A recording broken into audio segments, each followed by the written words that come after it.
All right. Well, we're going to make sure we got the sound right before we commence. I have yet microphone number 3. So we have ditched the AirPods. We have ditched there's like a little plug-in mic. That thing sucked real bad. We tried another one last week. It was either good or bad. And here we are with this one. So let me know if sound quality is okay. If sound quality is okay, then I will run the little opening sound. Okay, good. We got sound. We got sound. All right. Let me run the opening, and we'll get into it. We'll have some fun. We'll do some Q's and A's. All right, play. Which button do you have to push?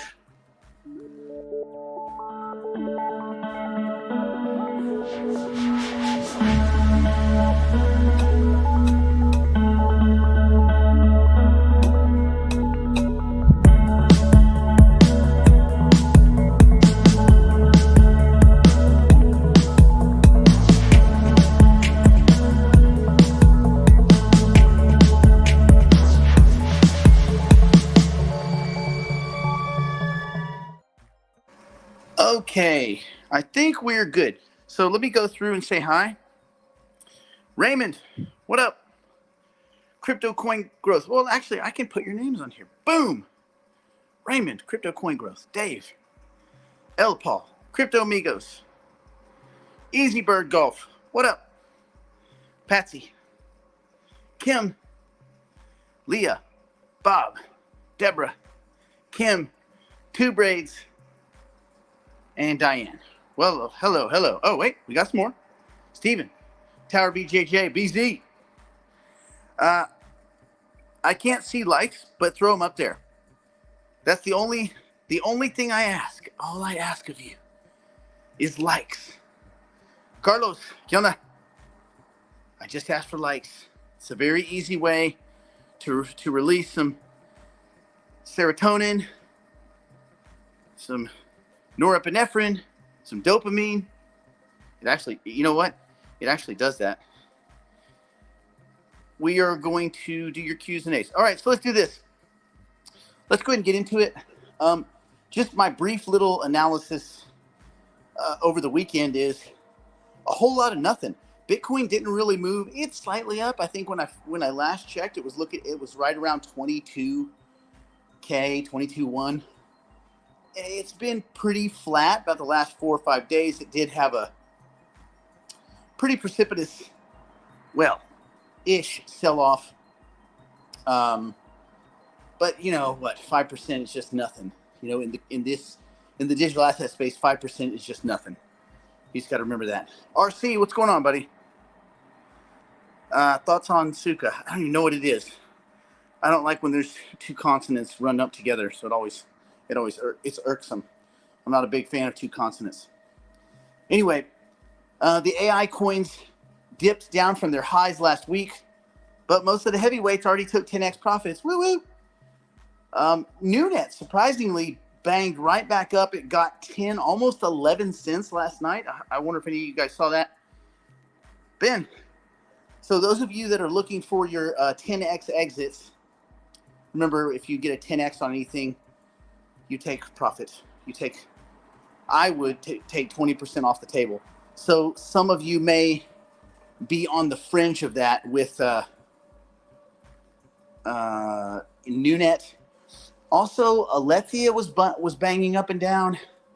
It depends when you got in on that. So I would just keep those things in mind. And if you missed it in these early days, if you missed your exit, so what? Just wait a few days. You'll probably get another chance. Titan, what up? Jen. So, okay. Throw a like on the video. That's all I ask. Let's see. There's 39 of us. There should be 39 likes. Or at least 38 likes and like 1 dislike, and they all add up to 39. Okay. Go ahead and ask your questions, but write the word question so that I know it's a question.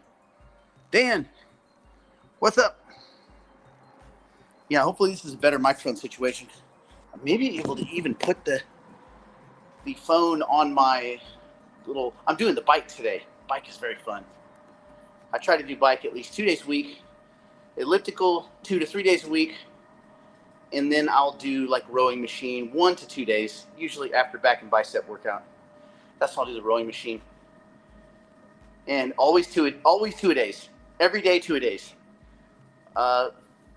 45 minutes to an hour weights, 30 to 45 minutes cardio. Every day, always.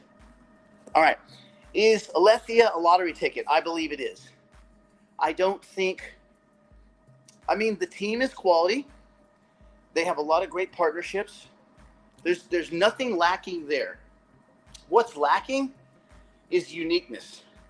They take text and they make it into these avatars, these human-based avatars that you can alter and augment a little bit. And then, okay, great. You can have it read your text. And that's cool, but there's several services that do that. Now, Alethea has a lot of partnerships. And that may be able to carry it. I just don't think that that's a unique service. So, but I also think that when people start price shopping for crypto stuff, and especially AI crypto exposure, and by the way, I don't know if you guys were paying attention yesterday, but NewNet is working on a decentralized large language model, like a ChatGPT style generative pre-trained transformer network. But they just refer to them just kind of vaguely as, well, not vaguely, but as that whole group of softwares as large language models, LLMs. Anyway, they're working on one. This could be quite good for NewNet. If they launch something that is in any way competitive or comparable to GPT-4, to Bard, B-A-R-D, yes, the poet, which is being launched by Google, or whatever Baidu does, if this is in any way competitive, that token probably gets a 20x that day. So I'm curious to see where this goes. I may have to really dig into the numbers and find out where my exits are right now on NewNet, and I may rejigger that a bit. I may want to hold on a little bit longer. I'm still thinking, but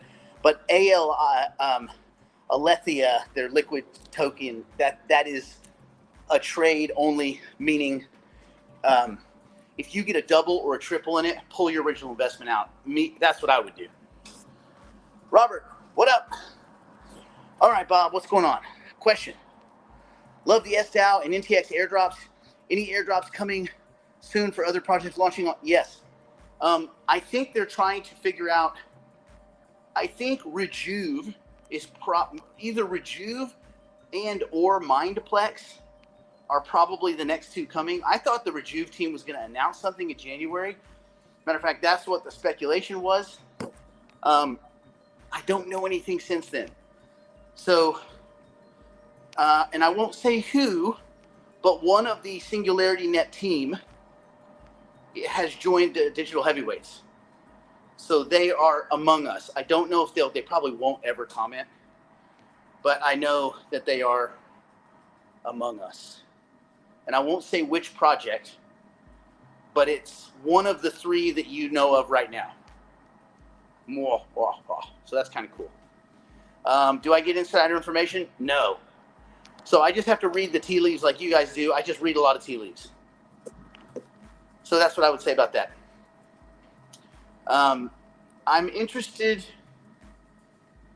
I don't think that people, they still don't quite get it. Ben, what up? I still don't think people quite get it. What's going on, with HIX. Like I was thinking last night, okay, where would be my exit? I'm kind of glad that with AGIX, I'm stuck waiting for like $2.20 or something, because I think my aggregate price is about 21 or 22 cents. So it's a blessing, because if they start doing airdrops and you start going, wait a minute, I'm getting X amount of these tokens, which I'm getting for free. So as an example, When they started handing out NewNet tokens last year, there were 4 airdrops. And essentially how it was is you would register.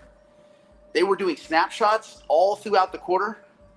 And they would make sure if you started selling coins, if the amount of coins you had was less, they would take the lowest number you had, and that was the number that counted.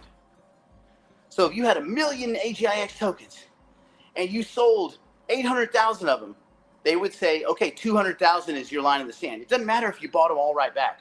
If you trade them, you lose that status of wherever your tokens. So that's your water line. So that water line determines what you were getting paid as far as the NewNet airdrops. Okay, so you would register, you would confirm your wallet, then you would wait. Every quarter or so, they would announce, hey, during this period, you'll be able to go on their website, you click a button, you do a little handshake with the wallet, and you register, and then you grab your airdrop tokens. Woohoo! And I wasn't sure what that was going to look like because I had done the Singularity DAO airdrop. When I did SDAO, I had less of a position in AGIX, like a third of it.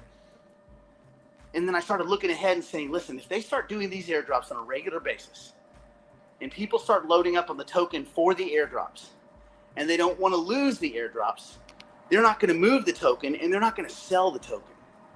And if they don't move them and they don't sell them, that is going to create a squeeze on the token. And then you go, okay, well, what exchanges will it be traded on? Some people will trade it.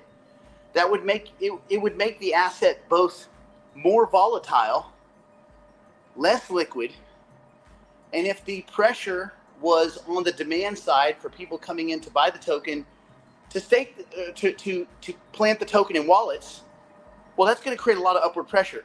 It didn't really happen exactly that way. It kind of did, kind of didn't. I don't think people were doing the math right, and a lot of people blew it, and they ended up losing lots of their tokens. They lost lots of their tokens. Not lost. They lost tokens they would have gotten for free. I ended up with several 100,000 NewNet tokens, which didn't seem all that exciting. I mean, I love NewNet, and I participated in the initial token sale anyway. So I'm a NewNet fan. I like what they're doing. I think it's going to be wildly successful.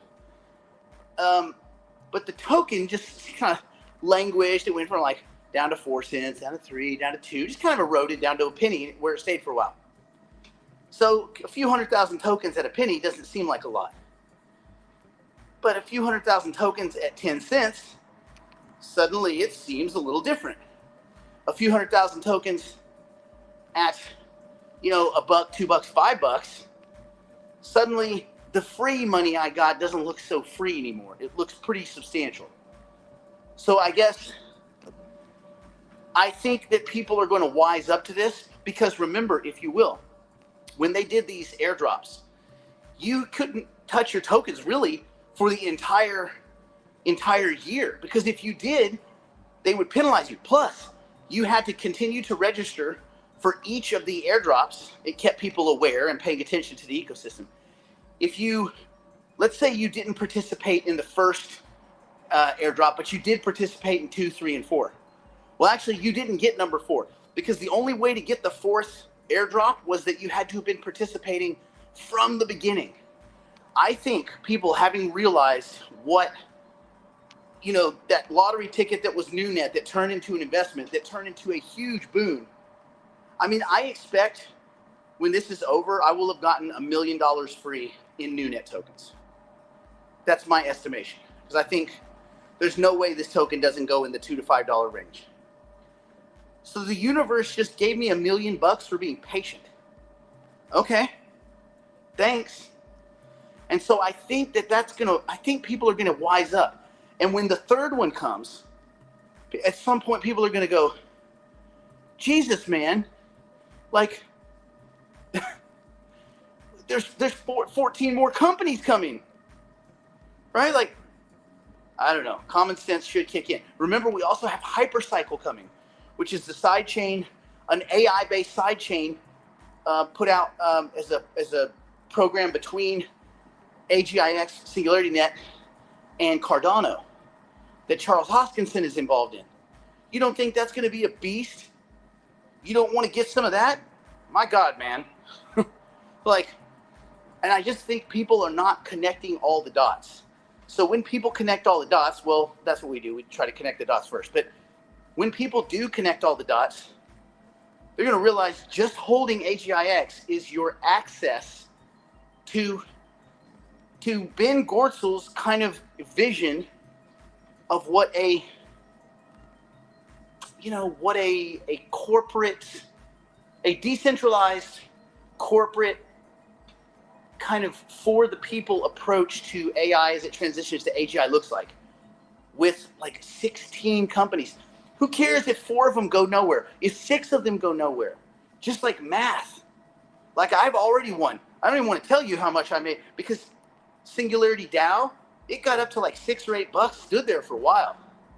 I was up stupid money. The airdrop, let me see. I'd have to go look, but I think I got, 8 or 10,000 tokens. And well, it was look at what the highs were.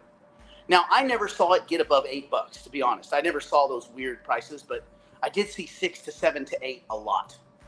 And so you go, that's a lot of free money, man.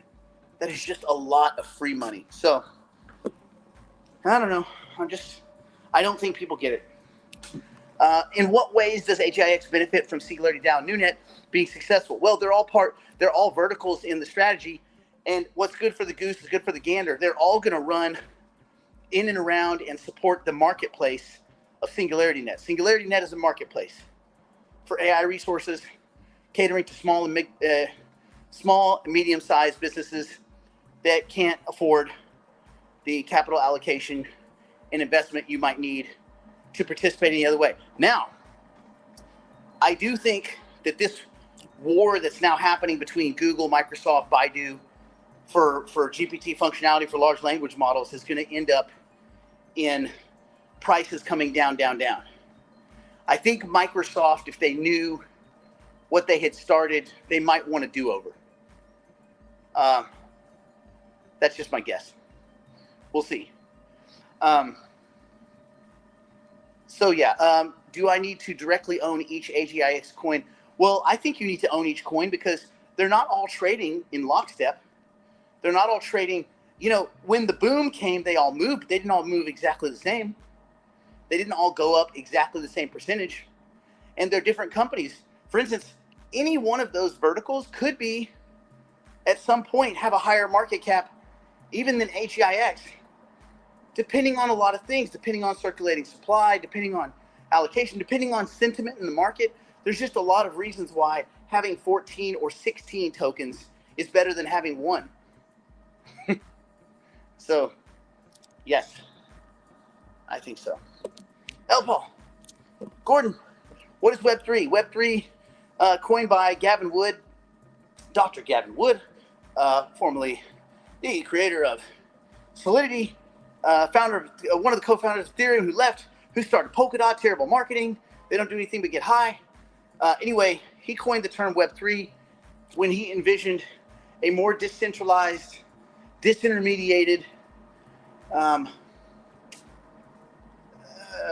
It's tricky because I'm not sure he was still kind of grappling with the idea of what that would be. But just take the internet and disintermediate parts of it, disintermediate value, create an internet of money, and whatever that looks like is kind of what he was roughly describing as a Web3 world, right? Web 1, web pages. Web 2, web pages and pop-ups and interactivity and monetary transactions and moving back and forth and watching, websites do fancy things in front of your eyes. Web 3, taking all of those bits and pieces and disintermediating the parts that would make it better if they were disintermediated. Getting the fat, rich, white, unfortunately, rent takers out of the way and creating, a more democratized, a more hopeful web experience, especially for the the economically challenged and the financially disenfranchised, all those people that got left behind, banking the unbanked, that kind of thing. Little bits and pockets of that can start to occur in a disintermediated system that can't in a controlled, cloistered environment. And yes, Bruce, since it is not so common. Frank, Steve, and Evelyn, both of you, even though who knows if you're both here, I don't know. Okay. Crypto coin growth, no, thank you. Received email from Kraken saying the staking is now gone for U.S. clients. Okay, you should never, okay, well, let me say it this way. You should, if you can, set up a dataless wallet. It takes a fair amount of space on your hard drive. On your computer, set up dataless. D-A-E-D, dataless. Look it up. Go to IOHK's website. Download the app directly from them, not from any third party. Dataless. You load it onto your computer. You then have wallets. You create wallets. You get passphrases, keywords. You have complete autonomy. You stake your keys, your crypto. And on this, Gensler was correct. There's a lot of reasons I've never been comfortable with exchanges handling staking. It's kind of bogus if you think about it. Like, really think about it. On exchange, we give them our tokens. They take them. They stake or not. They get the full reward. We get a piece of the reward, a piece. And they also get voting rights. But none of those tokens are theirs. They don't deserve voting rights. And my guess is that what an exchange does and where their values lie differ dramatically, like are massively different. Brian Armstrong thinks a lot different than Charles Hoskinson. They're two different creatures with two different goals. So I don't think exchanges should be allowed to vote in governance. And if you're staking, that is a vote in governance. Those are votes. So, and I don't agree with much that Gary Gensler does, but on this, I 100,000% agree. He was right on this one, just my opinion. So, as far as ADA goes, set up a dataless wallet, stake yourself. You. Take control, have your money. Matic, put it in MetaMask, stake directly at Polygon. Ethereum, don't stake it. Just don't mess with it. I don't know. You got to do what makes sense to you and what's comfortable. But sometimes people will run around and do the craziest things and take a bunch of risks. Thank you, Leah. They'll take a bunch of risks to make 5-6%. Guys, gals, pronouns. That's a day in crypto. That's one day. That's a weekend. Oh, we're up 7. You notice in the crypto space, you're up or down 7%. You don't even get a full yawn out of it.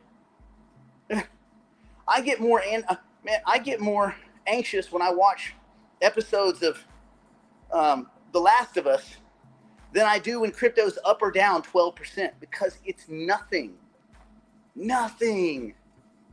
As you've seen over the last month, where these markets went up a bunch, some markets went up more, artificial intelligence and such.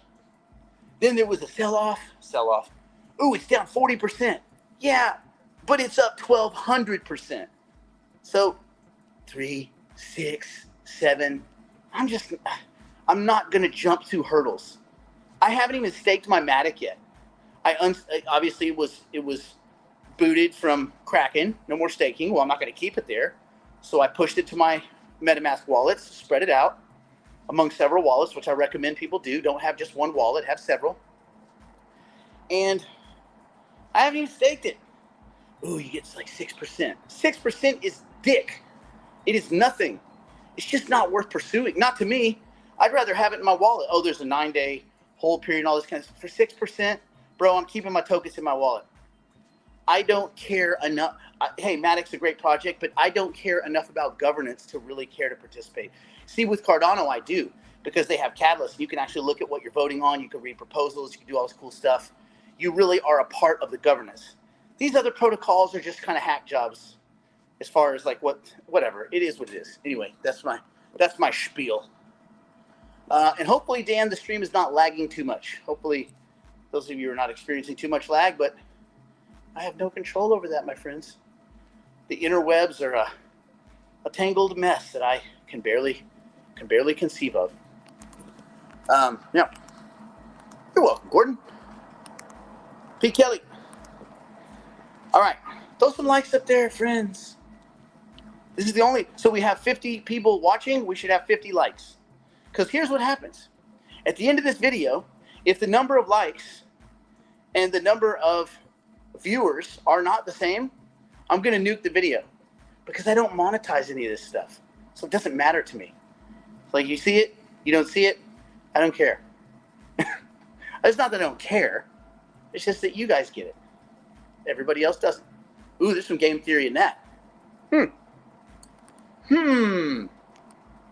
Slurring my S's? That is outrageous. Get your likes. No, I don't think I would. If I was having like cardio breakdown, it wouldn't be slurring my S's, would it? That may be a function of where the microphone is. It's just by my right lip. I may have to put like a cotton ball or something over it to make it that much better. I don't know. I will answer this question. I got a couple emails. I tried to answer this last week. For those of you that you're hitting me up about consulting, it is not cheap. It is pricey. But it is what it is. So it's somebody that asked, well, there's a couple. They said, can we do many people? I say up to 4. So if 4 people wanted to split the sessions, like they want to do 4 people per session, because it's a live stream, and all of us are on at the time. I don't record it. It's just us. It's not streamed. It's just literally like us talking about, the crypto stuff and all that entails and all your questions, private and otherwise. So if you had people that you trusted and you were willing to like disclose information while they were on, we could do a 4-person consulting session. That'd be about the max of it. I don't want to do any more than that. Then it would get kind of weird. But 4 is about the most. So if you wanted to split 2 people, 4 people, 1 person, 3 people, whatever, I'm cool. And also for digital heavyweights, what I do is, since I sell blocks of sessions, like for instance, corporations have to buy 40 sessions, which my session rate's $1,000 an hour. Sorry for your luck. Although I do have a couple of banks that have cut that check. They have to buy blocks of 40. Individuals can buy blocks of 5. So you can do 5s if you want to do 5s. And I basically subtract out. So when you get your first block, I subtract out your membership fees so that it's kind of like you got your digital heavyweight for free. That's kind of cool. Anyway, yep. Cannibal at the party. Yeah, well, let's hope it's 2 cannibals. Am I right? Let's hope it's 2. 2 is the magic number. That's what we want. Remember, odd number cannibals, we die. Even number cannibals, as long as they're doing game theory and they're looking for the Nash equilibrium as well, they realize everybody has to work together. They cannot defect. They have to kind of compromise to not eat us. So that's good. All right. Let's see. Man, ooh, I like that. Why, thank you. Okay, if I don't have, we'll do one more question. Did you, Robert, and did you catch that on Friday? For those of you that don't know what that reference is, we're doing game theory examples. Friday was our second game theory example, and it was the hiker. No. We did traffic on Friday. We did cannibals on Wednesday. So the hiker and the cannibal around the campfire, that was game theory example number 1. I think we're doing prisoner's dilemma tomorrow. And that's the basic. So prisoner's dilemma, right. So cannibal and the hiker was game theory example 1. And I think that they all had to work together. The prisoner's dilemma, it's a defection play, but that is the Nash equilibrium. Their dominant strategies are actually create a Nash equilibrium. We'll talk about that. The highway strategy is an interesting one where people have created a mid strategy where they they partially work together and create like a zipper-like function. And then we dithered into the realities of some thermodynamic principles and the principles of molecules in a solution, and like pipe fluid dynamics that determine like the best way for cars to enter. It turns out that the best way for cars to enter and exit a highway is the way particles would enter and exit certain areas in a pipe system or in your body. How, whatever, doesn't matter. Go check it Friday. All right. Let's see, bulls and alligators in. So I have not been messing with any NFTs except the only one I like. Well, you know I'm a big fan of Fuocious, Paul Jackson, I still collect, and Beeple. Beeple is wildly expensive, so I wouldn't recommend that to anyone. And hey, if anybody's got 100K and they want a Beeple, I've got one for sale. But other than that, Fuocious and Fuocious Paint, because Fuo World is about to launch, and I'm very excited about that, and I really support that artist. But that is not one that I expect to make money on. It's just one that I support because I like what that kid is doing. Fuo is kind of a new, spunky, weird Picasso, and I just think his work is there. I think their work, because he relates as a they relate as a they. Their work is badass. Just really cool stuff. So there you go. Gordon said you staked ETH at Coinbase. I wish I didn't. That's okay. The Shanghai update's coming. You're going to get those tokens back in probably by the end of March. So do not stress. Do not stress, my friend. All right. So let's call it a day. Let's everybody have a fun Sunday. Do your shenanigans. Have fun with your shenanigans. Throw a like up there if you get a chance. That would be great. Otherwise, we will see you tomorrow for digital heavyweights. Anybody with digital heavyweight questions, just go to moneymorninglive.com, go into the chat, and say, I have a question about joining digital heavyweights. And Gabriel or one of the other of that team will reach out to you, and they'll hook you up. Also, if you're a digital heavyweight and you didn't get a copy of your book, Cognitive Bias in Crypto Game Theory Training, but specialization, cognitive bias is what it's about. Jump in the chat and get Meg to send you a copy. All the heavyweights get it for free. My favorite number, free, 12 free. Cool. All right. On that note, stay in school. Don't do drugs. Don't do anything. My poor and solvent drunk, strung out on meth grandmother, who's not Brandon, nor Nancy Pelosi, nor Eric, nor Meg, nor Elizabeth, nor Gabe, nor Ryan. And I guess it would revert all the way back to Brandon again, that any of them wouldn't do. And on that note, I bid you adieu. Have a great rest of your weekend. And come on, man. Life is a weekend.